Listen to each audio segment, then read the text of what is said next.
મહારાષ્ટ્રથી લગ્નમાં સુરત આવેલી મહિલાના હાથમાંથી પર્સનું સ્નેચિંગ કરી ભાગી છૂટેલા રીઢાઓમાંથી એકને મૈદરપુરા પોલીસે ઝડપી પાડ્યો।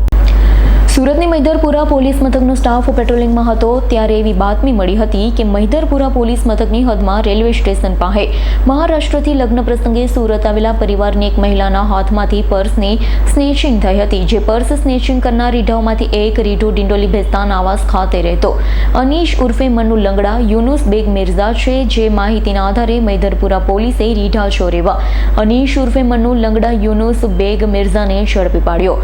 તેની પાસેથી લૂંટમાં વપરાયેલ બાઇક કબજે કરી હતી। ભાગી છૂટેલા સાથીદાર એવા ડિંડોલી ભેસ્તાન આવાસ ખાતે રહેતા સોએબ ઉર્ફે લાલા રહીશખાન પઠાણને વોન્ટેડ જાહેર કર્યો।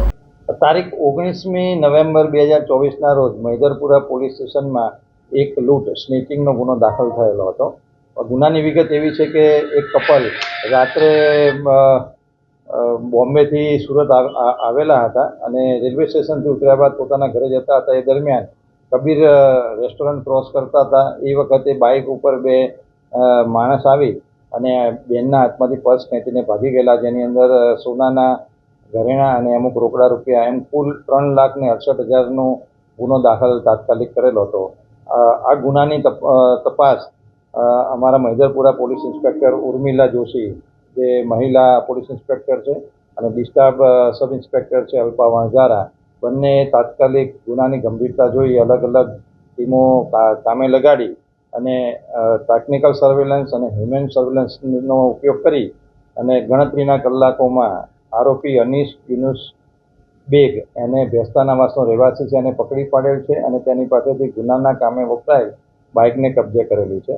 આ સિવાય એક સોએબ રહીશખાન પઠાણ, જે લાલા તરીકે ઓળખાય છે, તેને પકડવાના કામગીરી અત્યારે ટીમ દ્વારા ચાલુ છે।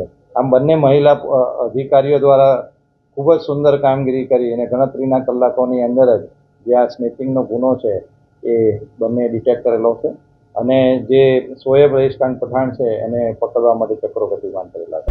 Bureau report S9 news Surat.